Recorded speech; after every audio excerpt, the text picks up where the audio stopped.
Hello guys, कैसे हो आप सभी दोस्तों। ये वाली वीडियो हमारी क्लास 11th वाले बच्चों के लिए है। चैप्टर नंबर 4 बिजनेस सर्विसेज, और ये वाला हमारा पार्ट 3 है। अगर आप लोगों ने अभी तक हमारा पार्ट 1 और पार्ट 2 नहीं देखा हो तो आप लोगों से रिक्वेस्ट करूंगा, जाओ इसी वाले चैनल पर वीडियो वाले सेक्शन पर पार्ट 1 और पार्ट 2 ऑलरेडी हम लोगों ने अपलोड कर रखा है, उसको देखो। तभी आपका ना एक फ्लो बन जाएगा इस वाले चैप्टर में और अच्छा भी लगने लगेगा आपको। चलो स्टार्ट करते हैं हम लोग थर्ड पार्ट।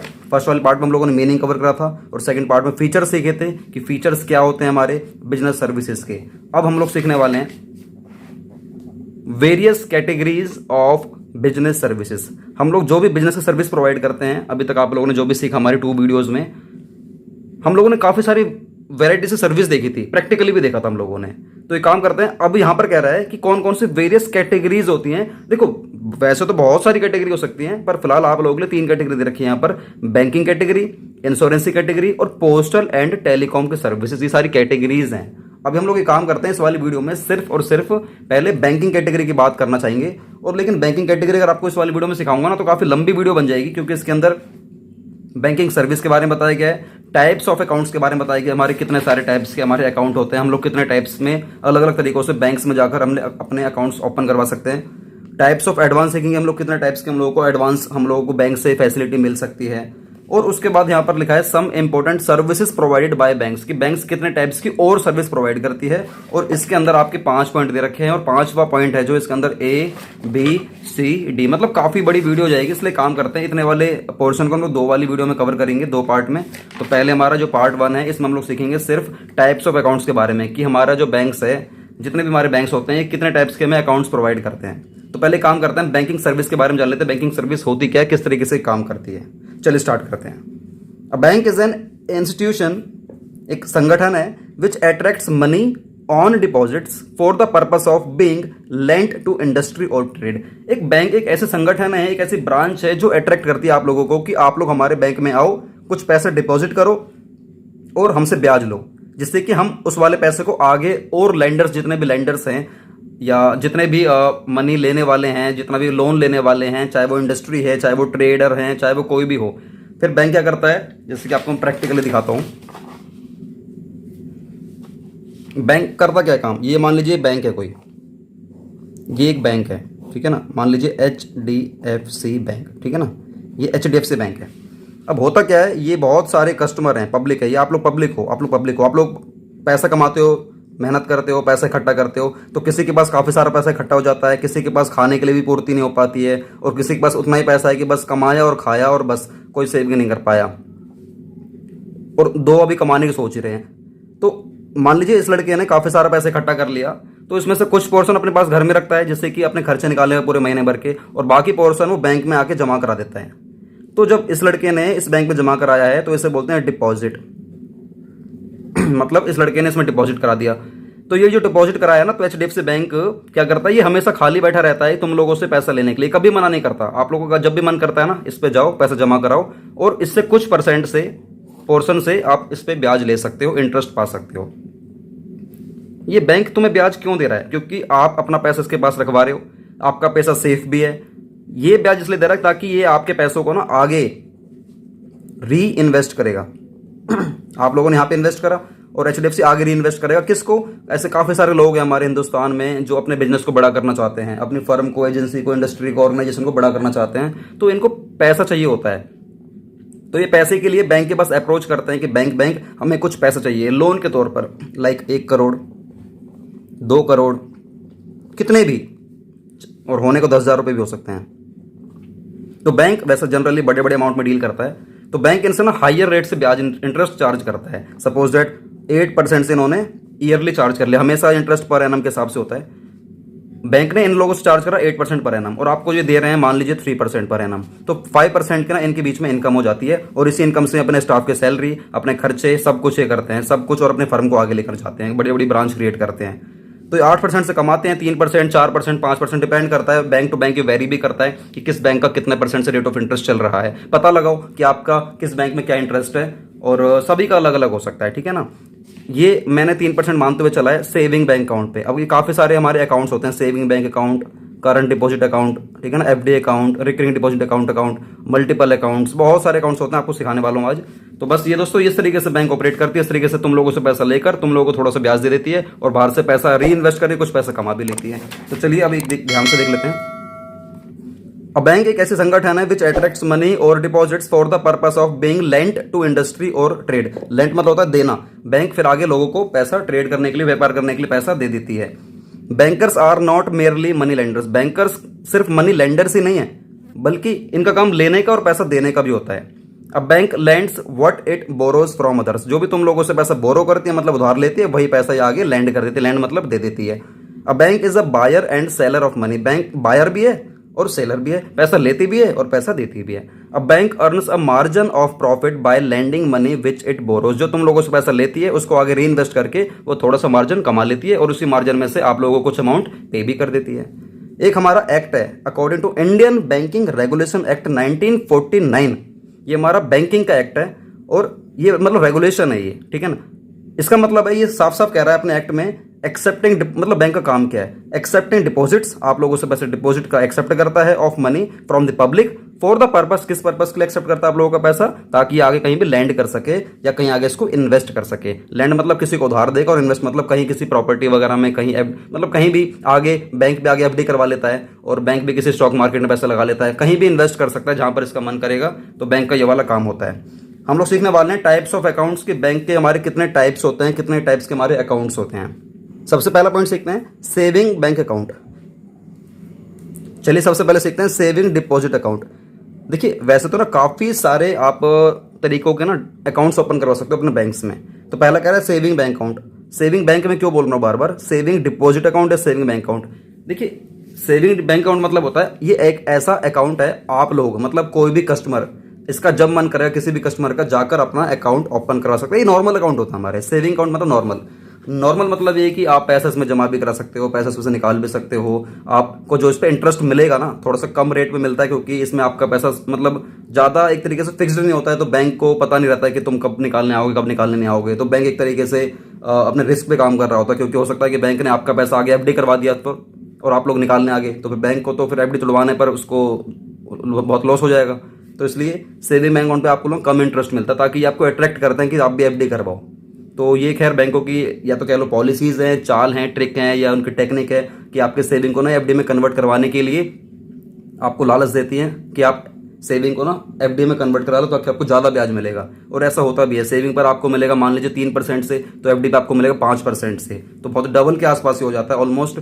तो ये बैंक टू बैंक वेरी करता है। पता लगाओ आपके बैंकों में कितना सेविंग पे रेट चल रहा है, कितना आपका एफडी पे रेट चल रहा है। तो सेविंग नॉर्मल होता है। आप लोगों के अकाउंट में जितने भी आपके घरों, जितने भी आप सभी के पापा के या मम्मी के जितने भी अकाउंट्स होते हैं ना 90% सेविंग अकाउंट होते हैं। लेकिन अगर आपके पापा बिजनेसमैन हैं तो वो शायद अपना करंट अकाउंट खुलवा सकते हैं। करंट अकाउंट मतलब करंट डिपॉजिट अकाउंट। अब चलिए काम करते हैं, फटाफट से सीखते हैं saving deposit account. A person can open a saving deposit account by depositing a small sum of money. मतलब कितना भी पैसा जमा कराओ यार, तुम्हारी मर्जी है, 500 रुपये, 1000 रुपये, 2000 रुपये, कितना भी जमा कराओ, यहाँ पर कोई लिमिट नहीं होती है। He can withdraw money from his account when ever needed. जब भी उसका मन करे बैंक में जाएगा, स्लिप भरेगा, पैसा निकलवा के ले आएगा। And can deposit when ever surplus is available. जिस दिन उसके पास ज्यादा पैसे इकट्ठा हो गए, कहीं से मान लीजिए आ गया, तो उस पैसे को कभी भी जमा करा सकता है। कोई टाइम लिमिट नहीं है, बस बैंक खुले होने चाहिए, छुट्टी वुट्टी नहीं होनी चाहिए, ठीक है ना। Depositor is issued a cheque book. Depositor को, जो हम लोग डिपॉजिटर हैं, जितनी पब्लिक है, इनको एक चेक बुक दी जाती है और एक पासबुक दी जाती है। 2 बुक मिलती है आप लोगों को जब अकाउंट करवाओगे ना, तो एक चेक बुक और एक पासबुक 2 मिलती है।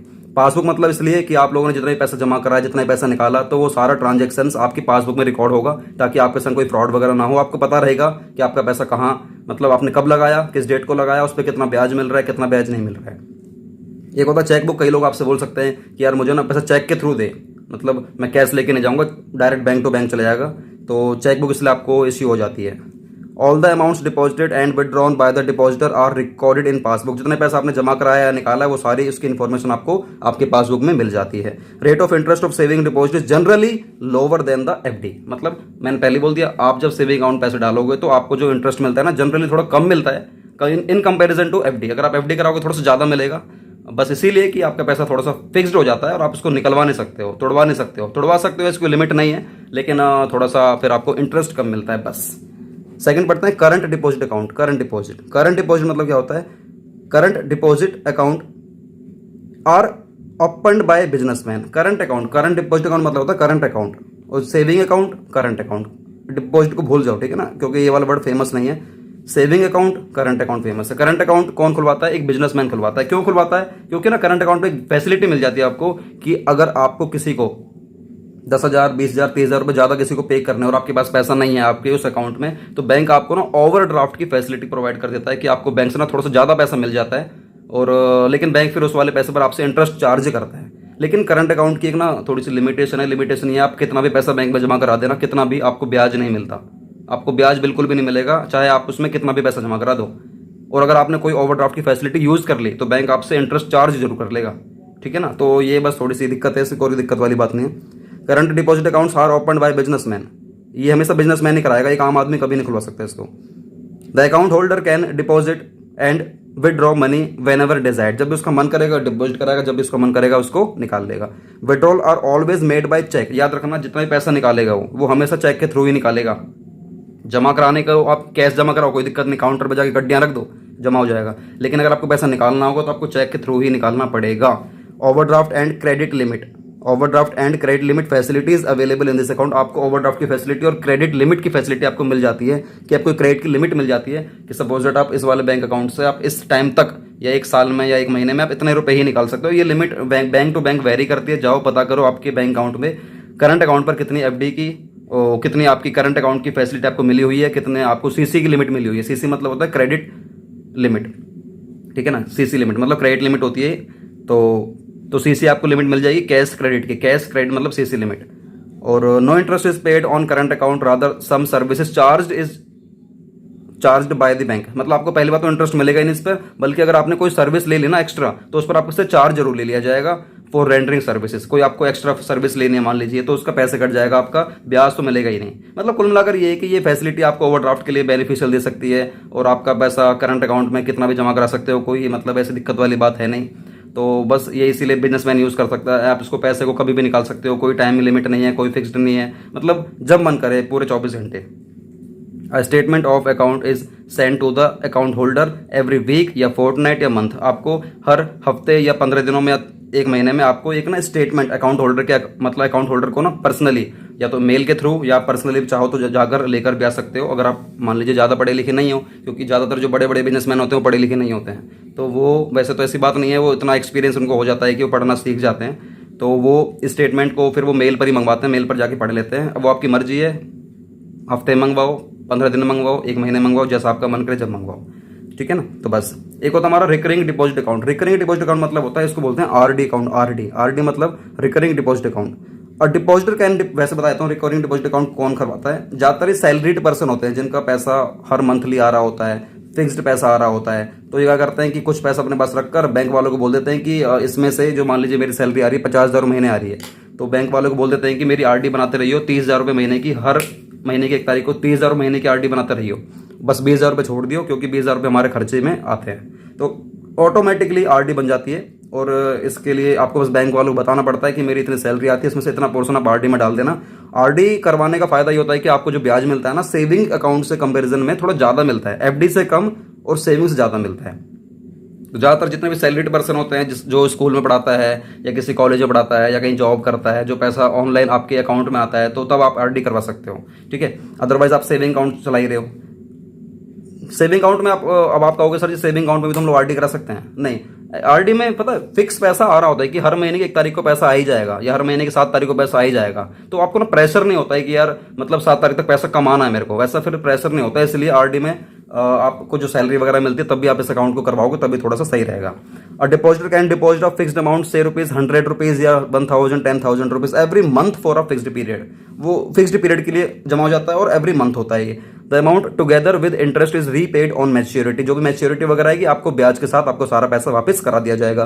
The rate of interest on recurring deposit is higher than that on saving account. Saving से ज़्यादा इस पर थोड़ा सा ब्याज मिलता है। अब करते हैं एफडी। एफडी क्या होता है? एफडी वही, आपने एफडी करवा दी, आपको लगता है कि आपको 2 साल तक पैसे निकालने की जरूरत ही नहीं पड़ेगी।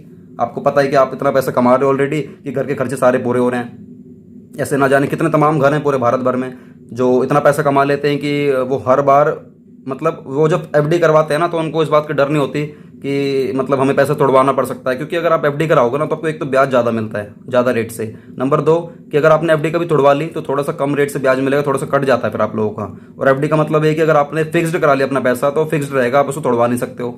ऐसी बात नहीं, तोड़वा नहीं सकते हो, तोड़वा भी सकते हो, लेकिन फिर ब्याज कम मिलेगा। तो थोड़ा सा सोच समझ के एफडी करवानी पड़ती है। तो एफडी कराओगे तो याद रखना, एफडी पे थोड़ा सा ब्याज ज़्यादा मिलता है, और इसको कोई भी करा सकता है, चाहे सेविंग अकाउंट से कराओ, चाहे करंट अकाउंट से कराओ, चाहे रिकरिंग से कराओ। रिकरिंग में तो आपका एफडी में ही कन्वर्ट होता रहता है वो। फिक्स्ड डिपॉजिट मतलब एफडी अकाउंट क्या होता है? Deposit, a fixed deposit is repayable after the expiry of the specified period. जो भी स्पेसिफाइड पीरियड है उसके बाद ही आपको पैसा मिलेगा। The period may very from 6 months to 5 years। ऐसा नहीं कि आप एफडी करा रहे हो 1 दिन की, 2 दिन की, 6 महीने की, मतलब इसमें टाइम पीरियड थोड़ा सा ना बड़ा कर दिया जाएगा तो थोड़ा सही रहेगा आप लोगों के लिए। एफडी जितने आप साल की करवाओगे, ज़्यादा साल के ज़्यादा टाइम के कराओगे ना, आपको एफडी का जो रेट है थोड़ा ज़्यादा मिलता है इन कंपेरिजन टू थोड़ा सा, मतलब अगर आप कम टाइम के लिए कराओगे तो। जनरली 1 साल के लिए करवाते हैं सब, 9 महीने के लिए, 6 महीने के लिए, 2 साल, 3 साल, 4 साल, 5 साल ऐसे करवाते हैं। तो फिर ज़्यादा देर के लिए कराओ, ज़्यादा ब्याज मिलेगा। Longer the period of deposit, higher the rate of interest. The banks issue a receipt to the depositor. हम लोग जो बैंक वाले होते हैं वो डिपॉजिटर को एक ना रिसिप्ट दे देते हैं, जिससे कि आपको, रिसिप्ट को बोलते हैं एक्नॉलेजमेंट। जो एक्नॉलेजमेंट होते हैं, जो रिसिप्ट होते हैं ना, वो इस बात का सबूत होती है कि आपने पैसा बैंक में एफडी करा रखी है, और उस एफडी पे आपको इतने रेट से ब्याज मिलेगा, इस डेट को मिलेगा, इस डेट को मैच्योर होगा, इस डेट को आपको इतना पैसा आपके अकाउंट में आ जाएगा। तो वो सब उस एक्नॉलेजमेंट में लिखा रहता है। उसको बोलते हैं, जो आपको रिसिप्ट मिलती है ना, उसको बोलते हैं फिक्स्ड डिपॉजिट रिसिप्ट्स। और जो रेट ऑफ इंटरेस्ट है इन एफडी इज हायर, मतलब थोड़ा ज़्यादा होता है इसमें। बस सिंपल है दोस्तों, काफ़ी डिटेलिंग में करा रहा हूँ, इस तरीके से करा रहा हूँ कि आपको प्रैक्टिकल लाइफ में भी कोई दिक्कत नहीं आएगी। ठीक है, चलिए अब देख लेते हैं। एक होता है हमारा मल्टीपल ओपन डिपॉजिट अकाउंट। ये तो खैर ऐसा कोई अकाउंट होता नहीं है वैसे, मल्टीपल ओपन डिपॉजिट अकाउंट। ये तो लोगों ने अलग अलग टाइप के नाम रखे हुए हैं। कई लोग इसको बोलते हैं फ्लेक्सी अकाउंट। फ्लेक्सी मतलब ये फ्लेक्सिबल होता है, फ्लेक्सी अकाउंट है, फ्लेक्सिबल अकाउंट है। कई लोग बोलते हैं multiple option account.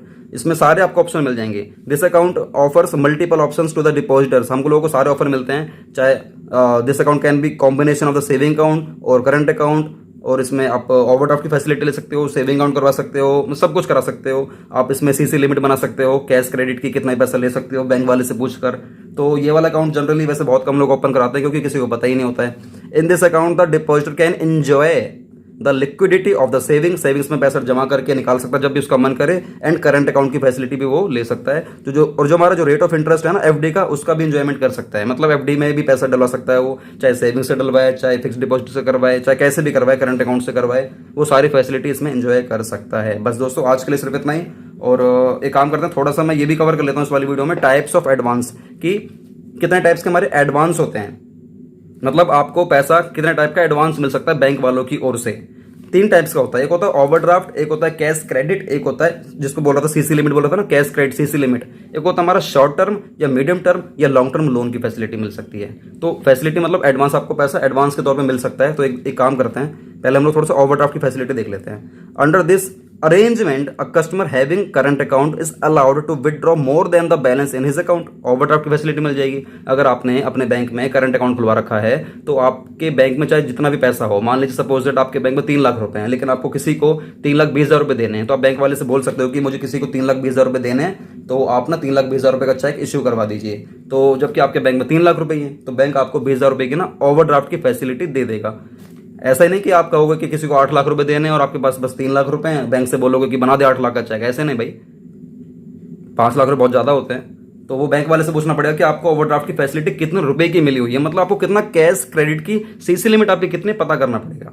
He can overdraw up to a specific limit, एक लिमिट होती है, and for an agreed period, आप किसी एग्रीड पीरियड के लिए ही इसको ले सकते हो। सपोज दैट 10 दिन के लिए, 15 दिन के लिए, 1 महीने के लिए बस। Interest charge on amount virtually withdraw. आप लोगों ने जितना भी पैसा वर्चुअली विड्रॉ करा होगा ना, वर्चुअली उसी पे इंटरेस्ट चार्ज होगा। वर्चुअली मतलब होता है, और इस चीज़ के लिए मैं अपने भाई को, जो कि विवेक सिंगला भाई हैं, सीए है वो, तो उनको मैं थैंक्स करूंगा। उन्होंने मुझे गाइड करा था कि वर्चुअली का मतलब क्या है। वर्चुअली मतलब यहाँ पर है कि मान लीजिए आपने बैंक से बोला हुआ है कि बैंक मुझे ओवरड्राफ्ट की फैसिलिटी दे, और बैंक ने आपको ओवरड्राफ्ट की फैसिलिटी दे रखी है सपोज दैट 1 लाख रुपए की। तो उस 1 लाख रुपए में, अब ये नहीं कि आपको 1 लाख रुपए की ओवरड्राफ्ट की फैसिलिटी मिली हुई तो आप 1 लाख रुपए ही आप पूरे यूज करो, ऐसा नहीं भाई। जितने जरूरत है इंसान उतने यूज करता है। उसमें से मान लीजिए आपने 20,000 रुपए यूज कर लिए हैं, तो आपको सिर्फ 20,000 रुपए के ऊपर ही ब्याज देना है। ये नहीं कि आपको उस 80,000 रुपए के ऊपर ही ब्याज देना होगा, नहीं, आपको सिर्फ 20,000 रुपए के ऊपर ब्याज देना है। तो बस यही हमारा है वर्चुअली मतलब जितना पैसा आपने विड्रॉ करा उसी पर आपको ब्याज देना, दैट्स इट, और उसके ऊपर नहीं देना है। सेकंड देखते हैं कैश क्रेडिट। कैश क्रेडिट मतलब होता है CC limit. Under this arrangement the borrower is allowed to withdraw up to certain limit against security. CC में पता है क्या होता है? सीसी में ये होता है कि आप लोगों को अपनी कुछ सिक्योरिटी रखवानी पड़ती है और आपको सीसी की लिमिट मिल जाती है। ओवरड्राफ्ट में एक लिमिट होती है, कुछ ही पैसों की मिल सकती है, ज्यादा नहीं मिल सकती। सीसी में आप जितने चाहो तो ले सकते हो, बस बशर्ते क्या होगा, आपको कुछ सिक्योरिटी रखवानी पड़ेगी। अब सिक्योरिटी तौर पर आप अपनी डेटर की लिस्ट रखवा सकते हो, डेटर जितना पैसा आपको बाहर वालों से मिलना है, या अपने आप किसी प्रॉपर्टी की आप पेज वगैरह रखवा सकते हो, जो भी आपके मतलब जायदाद वगैरह है उनके वो रखवा सकते हो, या अपना आप स्टॉक को रखवा सकते हो। स्टॉक मतलब होता है बच्चों, अभी आप 11वीं क्लास में 11th में आपको शायद पता नहीं चलेगा स्टॉक मतलब क्या है। स्टॉक मतलब होता है हम लोग जैसे शेयर मार्केट में डील करते हैं तो हम लोग कंपनी के बड़ी बड़ी कंपनीज के शेयर्स परचेज कर लेते हैं, स्टॉक में पैसा लगा देते हैं, इन्वेस्ट कर देते हैं। तो जब स्टॉक बिकते हैं तो पैसा हमारे पास आता है, तो वो हमारे पास पैसा नहीं आएगा, फिर हमारा बैंक वालों के पास पैसा चले जाएगा अगर हम लोग बैंक वालों को पेमेंट नहीं करेंगे तो। बस ये होता है कैश क्रेडिट में आपको ज़्यादा की फैसिलिटी मिल जाएगी, ज़्यादा अमाउंट की। ओवरड्राफ्ट में ज़्यादा की फैसिलिटी आपको नहीं मिलती है। एक लास्ट है शॉर्ट टर्म लोन या मीडियम टर्म या long term loan. A loan is lump sum advance repayable on expiry of a specified period. एक ऐसा एडवांस है, एक लंप सम एडवांस मिल जाएगा आप लोगों को, और आपको उस एक्सपायरी टाइम पीरियड के एक्सपायरी के बाद आपको वो जो भी स्पेसिफाइड पीरियड होगा वो बैंक से पूछना पड़ेगा, आपको पैसा रीपेबल करना पड़ेगा। इट मे बी सिक्योर्ड और अनसिक्योर्ड। ये सिक्योर्ड भी हो सकता है और ये अनसिक्योर्ड भी हो सकता है। मतलब अगर आपने लोन लिया है तो हो सकता है आपको कुछ ना रखवाना पड़े, डेटर की लिस्ट ना रखवानी पड़े, या प्रॉपर्टी के जो भी जायदाद वगैरह है कागज वगैरह नहीं रखवाने पड़े, या कोई स्टॉक की लिस्ट आपको ना रखवानी पड़े, ठीक है।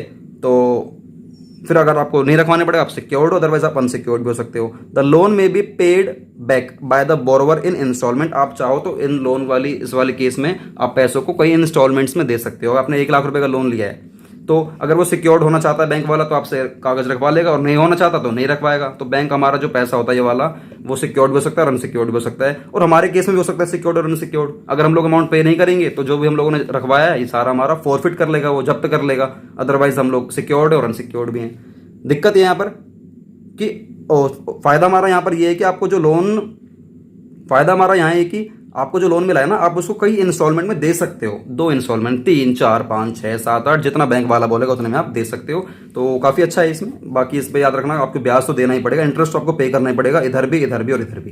तो गाइज ये रहा आज की क्लास। आपको आज की क्लास कैसे लगी नीचे बताना कमेंट बॉक्स में। और दोस्तों ये वाला हमारा पार्ट 3 था। पार्ट 4 आएगा हमारा, किसके ऊपर आएगा? Some important services provided by banks की बैंक्स कैसे टाइप्स की और फैसिलिटी प्रोवाइड करती है। ये तो हम लोग अकाउंट्स खुलवा रहे थे ना, कितने टाइप्स के हमारे अकाउंट्स होते हैं। यहाँ पे लिखा हुआ है टाइप्स ऑफ अकाउंट्स के हमारे कितने टाइप्स के अकाउंट्स होते हैं। सेविंग अकाउंट कोई भी खुलवा सकता है, RD account, multiple option account जिसको हम लोग फ्लेक्सी अकाउंट बोलते हैं क्योंकि फ्लेक्सिबल होता है, current deposit account, current deposit मतलब सीडी अकाउंट, एक होता है एफडी अकाउंट, ठीक है ना। एफडी करवा लो, सेविंग अकाउंट करवा लो, रिकरिंग करवा लो, करंट डिपॉजिट करवा लो, ठीक है ना। सब कुछ करवा सकते हो, जो आपका मन कर रहा है अपने हिसाब से करवाओ, और बैंक वालों से पूछो क्या कंडीशन वगैरह। अदरवाइज कुछ भी आपको दिक्कत हो सकती है, कहीं आपको पता चले कि ज़्यादा इंटरेस्ट देना पड़ रहा हो तो बैंक वालों से पहले कंफर्म कर लो इस अकाउंट का मतलब क्या होता है। वैसे मैंने सब कुछ आपको काफी डिटेलिंग में समझा दिया है। तो गाइस वीडियो अच्छी लगी वीडियो को लाइक करना हमारे मोटिवेशन के लिए, और आप लोगों को अगली वीडियो किस टॉपिक के ऊपर चाहिए नीचे बताओ कमेंट बॉक्स में जाकर, आप लोगों के लिए नई वीडियो शूट कर देंगे। उस स्पेसिफाइड जो भी आप लोग स्पेसिफिक वीडियो के लिए डिमांड करोगे आप लोगों के लिए वीडियो बना देंगे। और दोस्तों आज के लिए इतना ही, बस मिलते हैं नई वीडियो से बहुत जल्द। वंदे मातरम, जय हिंद।